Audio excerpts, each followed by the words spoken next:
Passamos à segunda palestra. Esta estará a cargo do senhor Alexandre Lopes Pimentel, gerente agrícola da OL Látex. Alexandre Lopes Pimentel, graduado em agronomia pela Universidade Federal de Goiás, mestre em genética e melhoramento de plantas pela Universidade Federal de Goiás, MBA em gestão empresarial pela Fundação Getúlio Vargas, especialista em manejo do solo pela Exalc, trabalha no Grupo Otávio Lage desde 1995.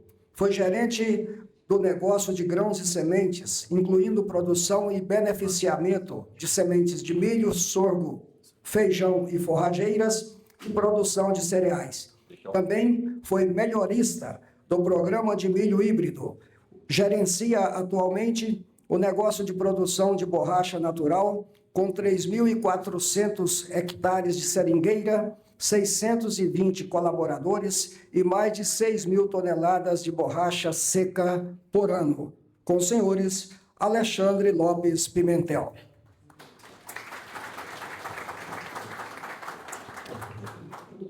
Bom dia a todos, é um prazer muito grande estar aqui com vocês, uma satisfação enorme. Também é um orgulho muito grande estar representando o Grupo Otávio Lage aqui nesse evento. É sempre muito bom estar junto aqui com a nossa turma aí. Pessoas que a gente já não via há um tempo aí, né? O Hugo, que tinha um tempo que eu não vi ele aqui, ele diminuiu os cabelos e o meu embranqueceu. Então, tem tempo que a gente não via, né? O pessoal da Agroserinha de Tocantins também. Então, é muito bom a gente estar junto aí. Esses trabalhos que a gente faz junto aí agrega muito para todo mundo. E eu quero poder contribuir um pouco com vocês. Então, eu foquei mais em coisas que a gente faz ou vê que tem diferença no mercado. O que a gente tem, para a gente poder agregar um pouco para vocês, né? Tentar apresentar um pouco de coisas que a gente tem aprendido, tem desenvolvido ou a gente almeja, né? Então, vamos trabalhar um pouco mais nesse sentido para a gente tentar agregar algo diferente para vocês, tá? Bom, primeiro eu queria começar aqui, né, o Zé falou nos padrões que tem os seringais de Goiás. E o Zé é o grande responsável por isso, né? O Zé, depois que ele plantou a seringueira lá na Amazônia, aí ele veio para Goiás e desenvolveu os seringais de Goiás, que realmente tem um padrão acima da média. E isso vem muito pelo trabalho que ele realizou, né, ao longo desse tempo aí, de estar implantando uma forma de gestão, não só de plantio, mas também de gestão. Então, o Zé tem grande responsabilidade nisso. E aqui, a gente primeiro começa pelos fatores fitotécnicos, né? Então, na seringueira, a gente sabe o seguinte, que a produtividade, ele depende do potencial das árvores e a eficiência da extração. Então, as duas coisas. Então, não adianta eu ter um seringal muito bem plantado, muito bem conduzido, muito bem formado, se depois eu não consigo extrair, né? E aí é que vem a gestão das pessoas. Mas começando aqui, a gente começa aqui dos fatores fitotécnicos. A primeira base que me dá o potencial de produção é a escolha do clone. Então, ele que define o potencial produtivo, né? É lógico que a grossura da árvore, então, se eu plantei bem feito, conduzi, adubei, eu vou ter árvores ou mais ou menos grossas que vão me dar um comprimento de corte. Então, a produtividade ela tem uma relação direta com o comprimento de corte. Então, árvores mais grossas tendem a terem mais potencial produtivo. Se a gente for olhar, alguns seringais de São Paulo têm árvores mais grossas. Mas por quê? Estande baixo. Tem seringais com 300, 350 árvores por hectare, né? Mas os nossos seringais, eles se diferenciam, os seringais de Goiás e Tocantins se diferenciam muito mais por isso aqui, pela uniformidade das árvores. Foram seringais muito bem plantados, boa parte dos seringais aqui usou sistema de irrigação, né? Foi aí que nós conhecemos aí o Hugo, né? Foi o nosso... ajudou a gente muito, né, nos nossos seringais aí com a implantação dos sistemas de cotejamento. Então, grande parte dessa uniformidade das árvores aqui é o que diferencia os nossos seringais de outros seringais de outras regiões. E é isso que mantém a média. Muitas vezes a média dos seringais não consegue ter uma média alta, por quê? Justamente pela falta de uniformidade. Em que você tem árvores muito finas, ou árvores que lá atrás, quando você fez um cavalo e você não escolheu bem a semente do seu cavalo, trouxe potenciais mais baixos, né? E às vezes árvores mais finas. E a questão da sanidade, a gente percebe que para outros países é um problema mais sério do que para nós. Tem uma preocupação muito grande de outros países com o final do estande dos seringais.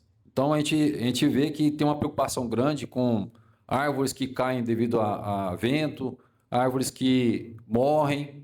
E a gente vê que os seringais nossos aqui, nós temos seringais aqui que daqui 13, 15 anos vão estar no final da vida útil dele.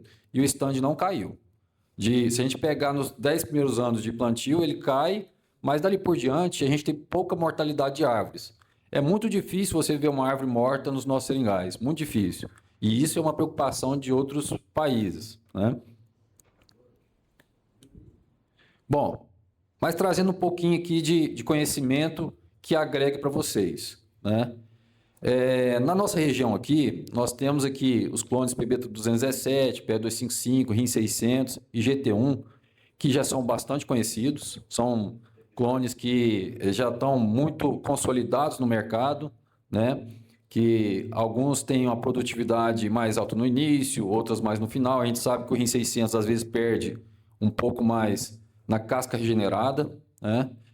O GT1 é um clone que eu gosto muito, mas ele precisa ter uma árvore mais grossa para produzir mais e precisa mais estimulação.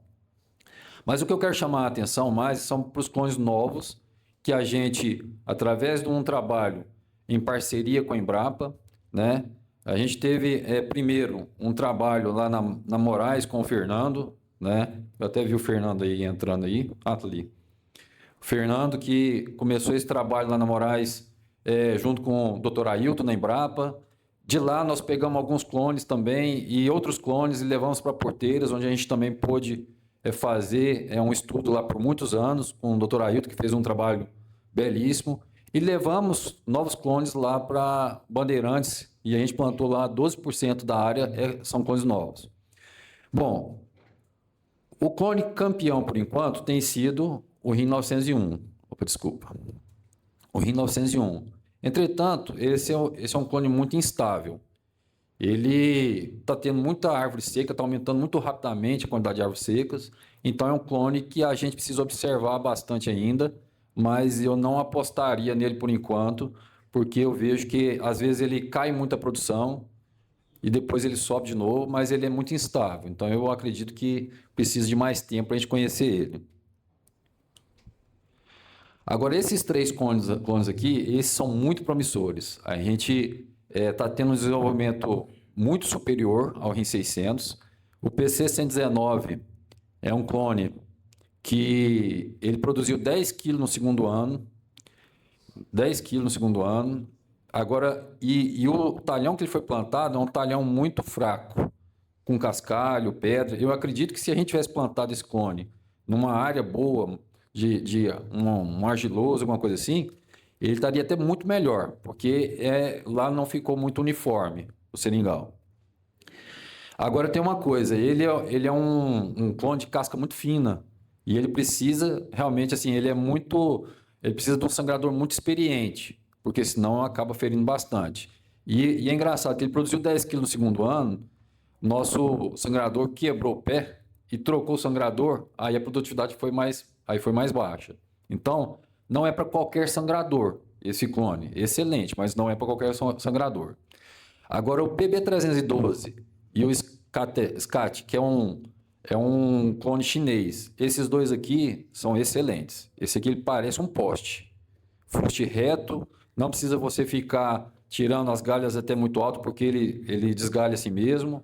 Fica parecendo um poste. São dois muito bonitos, dois. O PB312 ele é o preferido do Dr. Ailton e o meu também. Acho que para mim, é o mais promissor de todos aí, pela rusticidade dele também, não adoece muito. Então, se eu fosse fazer um novo plantio, eu apostaria principalmente no PB312 para estar compondo aí o banco de clone de vocês, tá?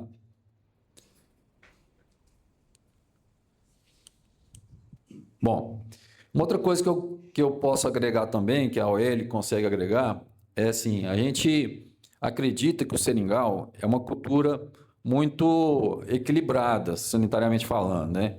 Então, o que eu percebo é que parece que quanto mais a gente intervém, parece que pior fica. Porque aí você precisa fazer mais vezes. Então, nós fazemos muito poucas aplicações. Na Fazenda Bandeirantes até a gente não faz nada. Na Fazenda Bandeirantes a gente não aplica nada. O máximo que a gente fez foi Sporotrix, que tem 2 anos já, né? E ele não desfolha antes das outras fazendas. Muito pelo contrário, ele tem um enfolhamento muito bom. Nas outras fazendas aqui, a gente faz um inseticida por ano para percevejo, um acaricida por ano. Às vezes no PB 235 a gente tem que fazer enxofre, mas a gente faz muito pouca aplicação. E o que a gente percebe às vezes é que tem alguns seringais que, talvez por uma falta de um monitoramento mais apropriado, mais adequado, acaba fazendo muitas aplicações, o que fica mais caro e acaba que é um ciclo vicioso. Quanto mais se aplica, mais você tem que aplicar. Então, eu acho que é um negócio que talvez pudesse ser melhorado. Hoje nós temos mais dificuldade nos formigueiros, mas mais por uma questão que a gente vacilou um pouco de não ter controlado tão perfeitamente assim, de ter dado atenção para isso, na verdade, do que realmente é uma dificuldade de controle. Mas é porque a gente realmente deu uma relaxada mesmo e a gente agora está retomando isso aí. Desde o ano passado a gente vem controlando, porque o formigueiro você tem que controlar toda seca assim que antes da revoada. Se você deixar controlar depois que chove, aí você vai ter que controlar muito mais, porque vai ter muito mais formigueiro. E só aqui, aquilo que o Guilherme falou, né, a gente acompanha muito essa questão do enfolhamento no final do ciclo. Essas imagens aqui são imagens de 30 de junho. 30 de junho. Então, em NDVI, como o Guilherme falou, a gente acompanha e a gente percebe o seguinte: eu pego sempre alguns talhões de outros seringais que não os nossos e comparo com os nossos. Aqui está um exemplo de um seringal, né, aqui da região, e aqui é Porteiras. Então a gente percebe que um seringal, esse aqui eu conheço o produtor, sei que ele aplica mais vezes, e a gente percebe o seguinte, que o enfolhamento no final do ciclo aqui está até melhor. A diferença aqui, é verdade, que é pequena. Se você for comparar, quando chega nesse momento, é uma questão de 10 dias, na verdade. É de 10, 15 dias no máximo, né?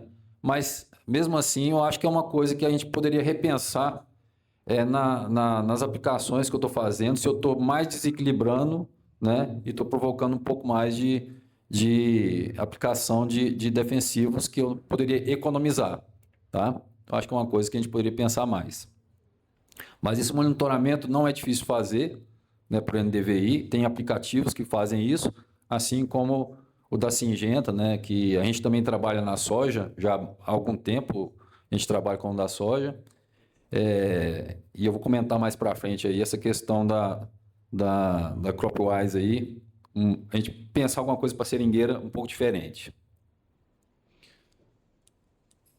Bom, e na questão da fertilidade e adubação estratégica, um erro grave de alguns produtores, e principalmente de produtores de São Paulo, é que quando o seringal começa a produzir, ele para de adubar, ou diminui muito a adubação. Esse é um crime, porque as árvores continuam crescendo e elas precisam engrossar para poder aumentar a produtividade dela. Como eu falei, tem uma relação direta de grossura da árvore, né? Porque isso vai trazer um comprimento de corte maior com a produtividade.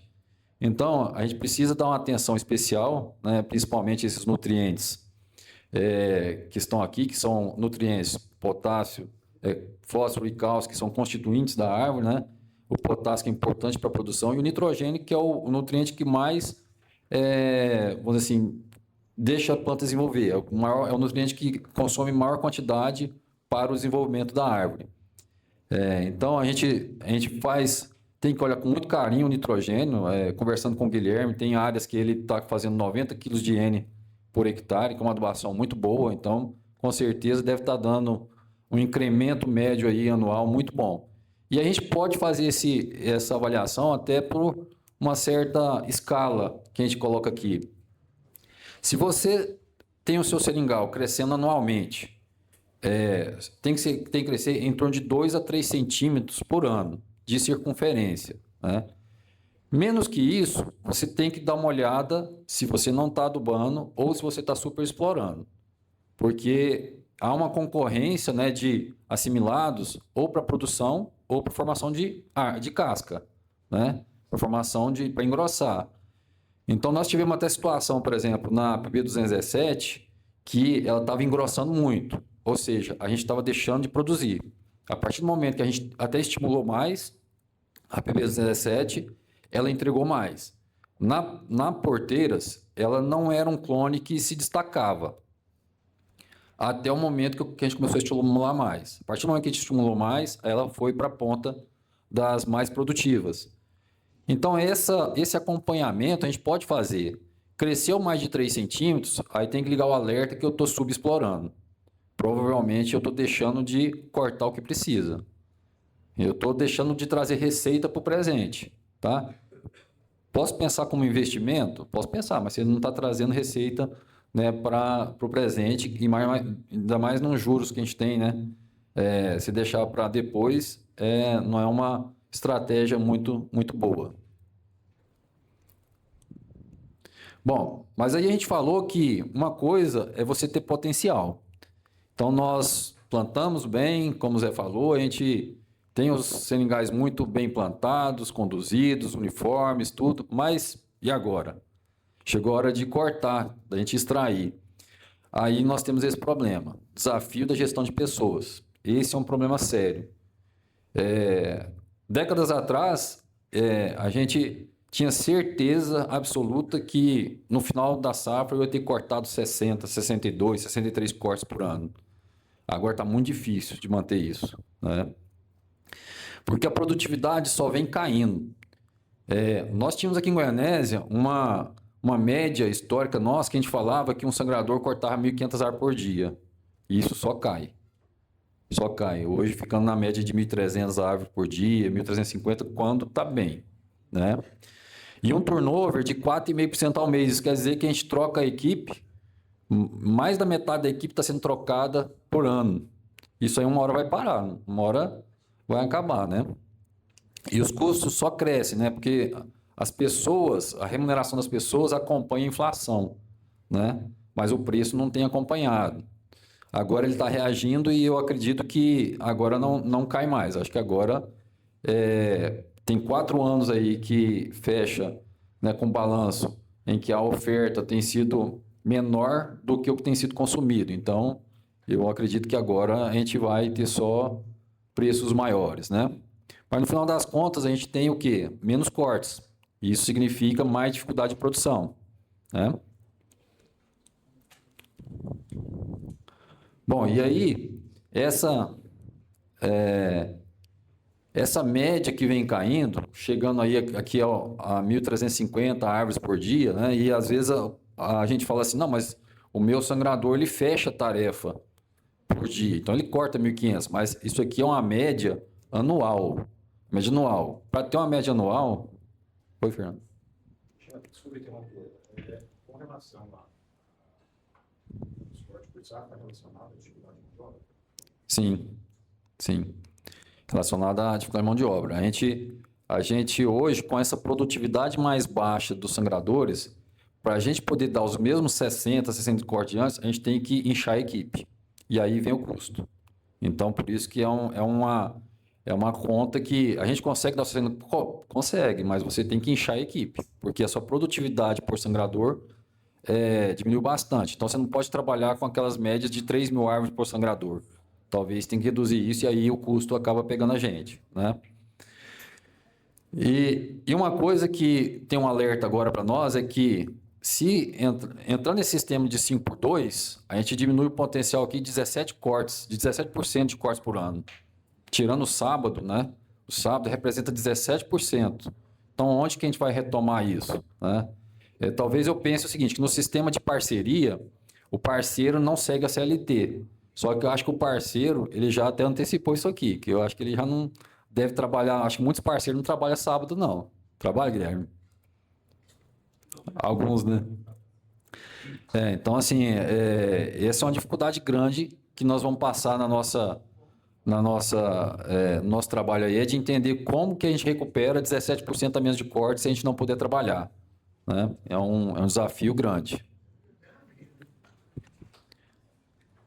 Bom, e aí, como eu falei, essa gestão de cortes, para a gente atingir os mesmos 60, 65 cortes por ano, está mais difícil. E eu só consigo fazer o melhor, não vou falar os 60, 65, mas eu consigo só fazer o melhor se eu tiver uma boa gestão de cortes, tanto no período de chuva quanto no período de seca. E isso foi uma das coisas que a gente tem retomado nos últimos anos, que é o quê? É maximizar o aproveitamento entre chuvas. A gente esperava muito, né? Chovia, esperava secar a árvore, só para depois retomar, porque ia perder lácteos. Na verdade, a gente viu que depois da chuva, quanto mais rápido você retomar a sangria, melhor. Porque a planta precisa ficar estimulada. O etrel que a gente aplica, ele consegue estimular a planta só em torno de 40% do que ela precisa. O corte é o que mais estimula a planta. Então, se você sai de um período de 4, vamos dizer, você está cortando em D3, D4, e você passa a cortar em D8, você não consegue estimular a árvore.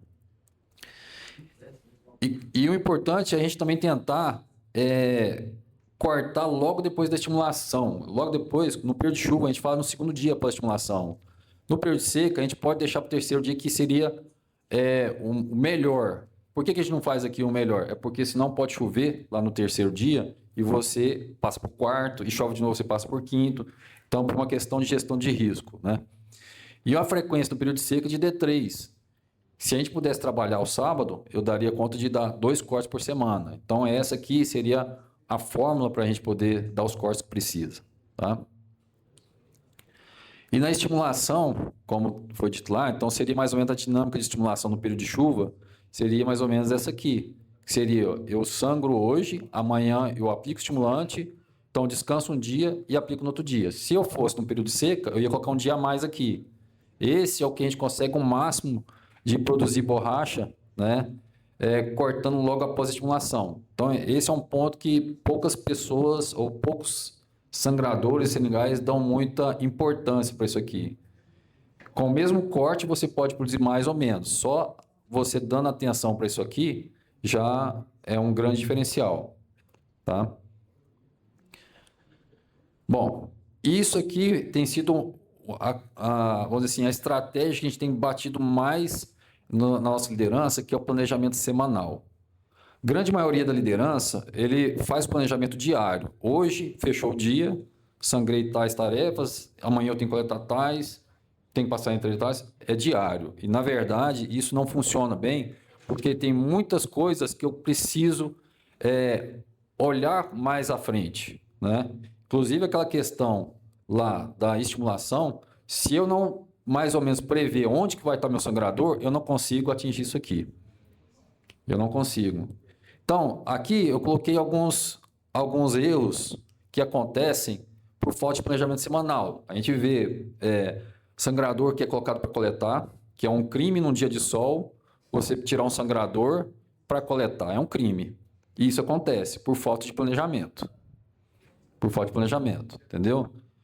Estimulação atrasada, então por falta de planejamento eu não acho aquela janela e acabo perdendo aquela janela e atraso a estimulação. Aí eu tenho um sangrador que não foi hoje e eu não coloquei um repositor.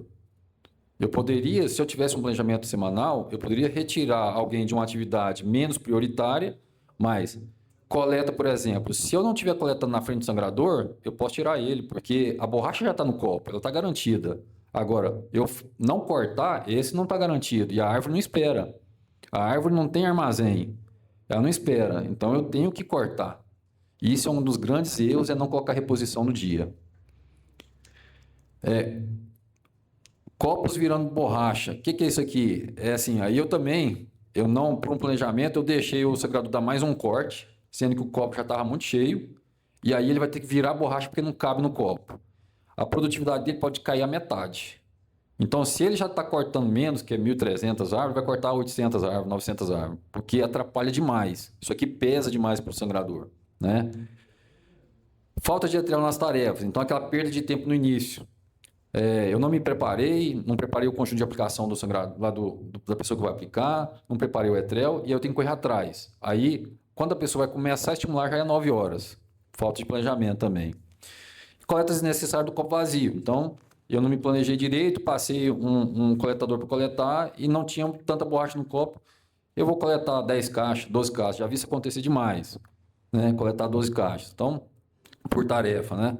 Então, esse planejamento semanal é uma coisa que é uma das maiores falhas que a gente tem e é o que a gente mais tem batido nos nossos líderes para a gente poder ter isso aqui. E aqui é uma das coisas que eu vejo que talvez um sistema como o CropWise, alguma coisa pode nos ajudar trazendo alertas muito mais rápido para a gente, para decisão.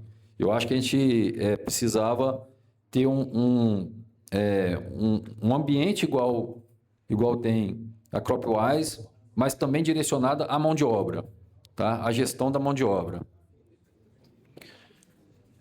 E aí, a plataforma, a gente está testando uma plataforma que é a EviaFlow, mas eu acredito que o da Syngenta pode se adaptar. Pode se adaptar. A gente tem conversado, eu conversei com o Nassim, e eu acho que a gente pode estudar isso aí, Guilherme, depois da gente reunir, que eu acho que vale a pena, sabe? Bom, o que a gente deseja, na verdade, com essa plataforma? Não sei se a gente vai chegar nesse ponto, mas eu teria um módulo para o sangrador ou para o colaborador, um módulo para o líder, um módulo para o encarregado e um módulo para a diretoria e gerência, que é o quê? Aqui no colaborador, ele precisa saber, primeiro, o que ele está fazendo por uma questão de transparência e está sendo registrado. Eu cortei ontem, está registrado. Eu coletei ontem, está registrado. Quanto que eu coletei? Quanto que eu sangrei? Quanto que deu a minha tarefa? A minha tarefa deu quantas caixas? Deu quantos quilos? Então, tudo isso trazer para ele. E o coordenador, ele poder olhar a equipe dele. Qual que é a produtividade dos meus sangradores hoje? Quanto que eu cortei hoje? Total dos meus sangradores. No ranking, quem está cortando menos? Tudo isso é importante e aí a ação vem rápida. Quanto mais rápida tiver essa gestão para o coordenador, mais rápido ele vai tomar essa... E para nós também, é mais fácil da gente cobrar também, que aí veria os modos do encarregado, que estaria olhando as equipes, e o modo de gerente de diretoria, que estaria as fazendas. E cada um desse aqui, esse pode ter acesso ao módulo desse, esse pode ter acesso aos outros módulos, e esse aqui dos outros. Então, eu consigo enxergar até o detalhe. Primeiro eu olho a fazenda não está entregando, deixa eu olhar por coordenador. Qual coordenador não está entregando? Por que não está entregando? Eu consigo chegar ao final, né? Esse é o desejo nosso. Não sei se a gente vai chegar a todo, mas eu acho que não sei se a gente chega com essa plataforma, mas é o que a gente quer buscar. Bom, mas um grande problema que nós temos hoje é o quê? A evasão das pessoas dos seringais. E uma coisa é a seguinte, as pessoas não param de trabalhar no seringal por uma remuneração menor. A remuneração, tanto no sistema de CLT quanto de parceria, tem um salário hoje médio maior do que na cidade. E mesmo assim, eles estão saindo da atividade. Então, nós precisamos olhar com muito carinho o porquê disso, né? Para a gente poder trazer mais... segurar ele mais na seringueira, né?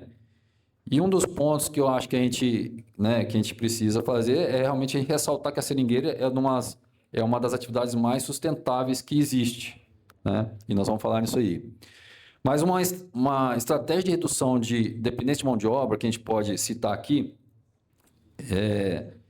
a gente tem trabalhado, nós estamos com uma pesquisa, né? De corte mais inclinado, porque o corte mais inclinado, eu vou trazer uma produção maior, mas vou trazer uma vida útil menor. Com os juros que nós temos hoje de mercado, a gente tem visto que isso pode ser interessante. Não estamos ainda implantando. É uma ideia estratégica nossa que a gente está colocando, que pode ser uma saída até para a gente melhorar a produtividade sem custo. Porque o sangrador... ele não gasta mais tempo em cortar 5 centímetros a mais, 10 centímetros a mais. Porque todo aquele trabalho de tirar água do copo, tirar o Cernambi, etc. e tal, Isso é o que gasta mais tempo. Na hora que ele está com a faca na árvore, ele não gasta tanto tempo. Então, é o mínimo de tempo. Então, pode ser uma saída. A faca elétrica, que também pelo menos diminui o esforço físico e aumenta a produtividade. Copos antiaderentes, nós estamos testando alguns modelos para ver se a gente consegue diminuir o trabalho da coleta, né? Que também, coleta representa aí quase 30% do trabalho do seringal. Então, se a gente puder reduzir mão de obra aqui, sobra para as outras atividades. Carretão, né? A CFM está com um trabalho de reduzir aqui, de trabalhar a granel. A gente acredita que isso pode ser útil também, né? E tem um fator a mais que é a gente poder homogeneizar a nossa carga. E robôs de sangria, que eu vou comentar mais para frente agora, que a gente achava que estava muito longe, mas com a evolução que está, eu acho que não vai demorar, não. Bom, a questão do corte inclinado. Bom, a ideia é a gente inclinar mais esses 37 graus para 50. Isso a gente tem nas nossas parciais, tem aumentado de 10% a 15% da produtividade por árvore, né? Teria uma vida útil, aqui está trocado, não é isso. Na verdade aqui, né? Tem tido uma produtividade maior, porque aumenta o comprimento, mas você tem uma vida útil menor. Então, quando a gente joga isso, faz a viabilidade disso, a gente faz o VPL, a gente tem um aumento de 37% no nosso VPL, tá? Vou passar mais rapidinho aqui para a gente... Meu tempo já está esgotando. Bom, a faca elétrica, nós praticamente já mudamos quase todos os componentes da faca elétrica. Nós trocamos o cabeçote dele para um cabeçote de aço, de um aço, que é mais durável. Trocamos todos os rolamentos dele por NSK, que é um rolamento mais durável também. O cabo, nós estamos na 5ª versão de cabo. Bateria, nós trocamos também. Então, assim, praticamente é uma nova máquina. E está tendo resultado agora, né? Vamos ver se a gente consegue realmente uma máquina agora que funciona. Porque se ela funcionar, a gente não deixa de precisar de pessoas, mas pelo menos o esforço físico diminui e tem uma possibilidade da gente ganhar produtividade nesse sentido. Carretão a granel, eu já falei, né, que a CFM está trabalhando e a gente acha que pode ser uma saída, porque o carretão acaba sendo mais rápido do que você ficar acomodando caixas, né? Carregar a granel é muito mais fácil do que ficar acomodando caixas. Então, como eu falei, eu acho que nos próximos 5 anos a gente vai ter aí no mercado sendo testado robôs e nos próximos 10 anos em área comercial. A gente achava que isso estava muito mais longe. Para vocês terem uma ideia, essa apresentação que vocês estão vendo aqui, a apresentação em si, né? Que é os slides e tudo, foi feita em 10 minutos. 95% dessa apresentação foi feita em 10 minutos. Eu só passei o roteiro, falei o que eu queria que ela fizesse, coloquei algumas fotos, e eu falei, eu quero que você faça isso 10 minutos. Eu só gastei 95% do tempo. Eu gastei só na correção de alguns itens. Por quê? Usando IA. Então, hoje, a tecnologia está andando a passos muito mais largos do que a gente imagina, né? Então, é uma coisa que a gente achava que estava muito longe, mas parece que não está tão assim, não. Daqui a pouco nós vamos estar vendo os humanoides aí no meio aí do seringal. Bom, e a questão da sustentabilidade, eu acho que a gente tem que bater muito em cima disso. Por quê? Porque a nossa atividade é muito sustentável e a gente tem que trazer esse orgulho para as pessoas. Talvez isso seja um ponto que a gente precisa engajar as pessoas, tanto os sangradores quanto os próprios políticos, né? As pessoas que estão envolvidas nisso, para ela entender o seguinte, que eu pego um seringal, o seringal, ele acaba sequestrando 150 toneladas de CO2 na biomassa e no solo, mais 250 na borracha, e se eu for pensar na substituição da borracha sintética, mais do que a floresta amazônica consegue incorporar. Então, nós temos uma atividade extremamente sustentável do ponto de vista ambiental, né? Também do ponto de vista social e econômico, emprega muita gente, né? Emprega um emprego direto e indireto a cada 5 hectares, né? E as pessoas ficam no interior, não vão para as grandes cidades, né? Com respeito às pessoas, né? Não só a funcionários, mas vizinhos, comunidade em geral. do pilar econômico, além do produtor, né, que tem um potencial aí crescente de renda, o sangrador, como eu falei, ele tem uma renda melhor do que no meio urbano, e a contribuição com a comunidade, que são com os impostos, que principalmente em Goiás, que a gente tem o ICMS, que o nosso borracha vai para fora, a gente acaba gerando muitos impostos. E só para terminando aqui, então a gente vê que hoje o mercado tem se voltado para exportação, né? A gente tem a EUDR, que é uma regulação de área não desfolhada, né? Não desmatada, desculpa, não desmatada, então, que precisa de uma rastreabilidade, né? Precisa ter livre de desmatamento até 31/12/2020, então de lá para cá não pode ter desmatamento. E a FSC, então a FSC é a principal certificadora florestal do mundo, e a gente é certificado, e a gente acredita que isso daqui para frente vai ser vai ser muito forte essa demanda de borracha certificada. Até porque com a entrada do pneu chinês, a gente teve andando nas indústrias agora recentemente, e elas estão vendo o seguinte: bom, não adianta eu competir com o pneu chinês aqui, eu vou ter que exportar borracha, né? E exportar borracha, então elas estão começando a se voltar para o processo de certificação. Inclusive, no próximo mês, nós vamos estar entregando 80 toneladas de borracha FSC para uma usina, para ela poder fazer alguns trabalhos lá para a certificação dela, que ela vai ser certificada. Então, esse é o futuro aí. É o futuro próximo que a gente está vendo as usinas se voltando para a exportação. Bom, pessoal, eu quis trazer esses assuntos aqui, mas como trazer algumas coisas que pudesse agregar para vocês. Foi um prazer enorme aqui estar passando para vocês. O tempo é corrido, é muita coisa que a gente queria passar, mas queria agradecer muito a oportunidade aí. E estamos juntos aí para desenvolver, com o Guilherme aí, a gente poder desenvolver aí talvez um CropWise para a mão de obra também, que se adapte a isso, que é o que a gente precisa bastante também na seringueira. Então, muito obrigado a todos aí.